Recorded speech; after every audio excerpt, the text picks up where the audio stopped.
بسم اللہ الرحمن الرحیم۔ السلام علیکم ورحمۃ اللہ وبرکاتہ۔ ایک مرتبہ حضرت فاطمہ رضی اللہ عنہا بیمار ہوئی۔ ان کا حال پوچھنے کے لیے آپ صلی اللہ علیہ وسلم تشریف لائے۔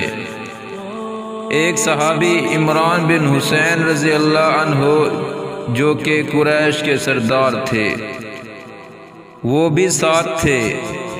دروازے پر جا کر پوچھا کہ بیٹی اندر آؤں؟ میرے ساتھ ایک اور آدمی بھی ہے۔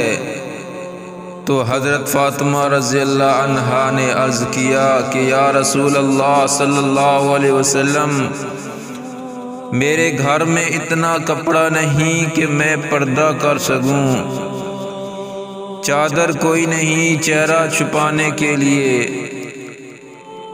ہمارے علم کے مطابق یہ کیسی بے بسی کی زندگی ہے؟ یہ بھی کوئی زندگی ہے کہ کپڑا کوئی نہ ہو؟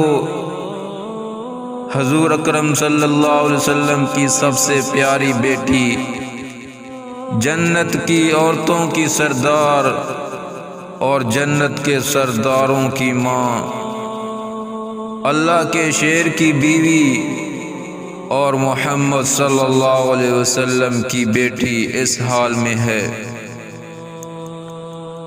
کہ گھر میں چادر پردے کو نہیں، تو آپ صلی اللہ علیہ وسلم نے اپنی چادر مرحمت فرمائی کہ میری چادر سے پردہ کر لو، کہ میری چادر سے پردہ کر لو۔ آپ صلی اللہ علیہ وسلم اندر تشریف لائے اور پوچھا بیٹی کیا حال ہے؟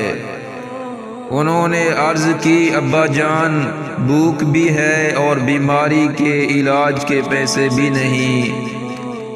تو حضور اکرم صلی اللہ علیہ وسلم نے گلے لگایا اور آپ صلی اللہ علیہ وسلم بھی رونے لگے۔ اللہ اکبر! طائف میں پتھروں کی بارش میں رونا نہیں آیا اور یہاں رونا آیا۔ بیٹیوں کا غم کتنا رلا دینے والا ہوتا ہے۔ آپ صلی اللہ علیہ وسلم نے فرمایا اے بیٹی غم نہ کر، اس بات کی قسم جس نے تیرے باپ کو نبی بنایا ہے، آج تیسرا دن ہے میں نے بھی ایک لقمہ تک نہیں کھایا۔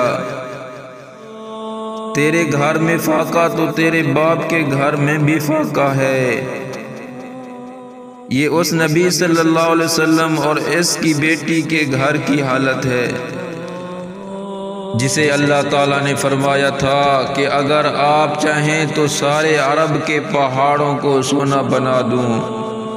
عرب کے پہاڑ مکے اور مدینہ کے پہاڑ سونا بن جائیں، پھر یہ سونا بن کر کھڑے نہیں رہیں گے بلکہ آپ کے ساتھ چلیں گے۔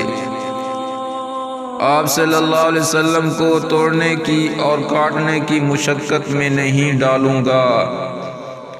جتنا فرمائیں گے اتنا ہو کر سامنے آئیں گے۔ اے بیٹی میں نے انکار کیا۔ اللہ تعالیٰ نے فرمایا پھر کیا چاہیے؟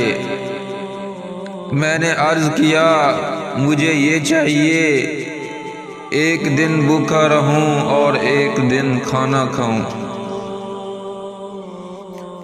اے امت کے غریبوں، اگر تمہیں روٹی نہیں ملی تو تمہارے نبی صلی اللہ علیہ وسلم کو بھی کئی دن روٹی نہ ملی۔ تمہارے بیٹے کے علاج کے لیے پیسے نہیں مل رہے تو تمہارے نبی صلی اللہ علیہ وسلم کی سب سے محبوب بیٹی کی دوا کے لیے پیسے نہیں ملے۔ تمہارے بیٹوں کو پہننے کے لیے کپڑے نہیں مل رہے تو تمہارے نبی کی سب سے پیاری بیٹی کو بھی پردہ کرنے کے لیے کپڑے نہیں تھے۔ اب یہاں ہماری عقل برباد ہو گئی اور ہم نے ان گاڑیوں اور کوٹھیوں کو عزت کا معیار بنا لیا۔ اگر یہی ہے تو پھر قارون سب سے بڑا عزت والا تھا۔ اس جیسا دولت والا شخص دنیا میں کوئی نہیں گزرا، نہ آئندہ کوئی آئے گا۔ اللہ نے خزانوں سمیت اس کو غرق کر دیا۔ آپ صلی اللہ علیہ وسلم نے فرمایا، میرے رب نے تو کہا تھا کہ یہ پہاڑ سونا بنا دوں، تو میں نے کہا نہیں، مجھے جب بھوک لگے گی تو میرے اللہ تجھے یاد کروں گا، تیرے سامنے آہوازاری کروں گا، اور جب کھانا کھاؤں گا تو تیرا شکر ادا کروں گا اور تیری تعریف کروں گا۔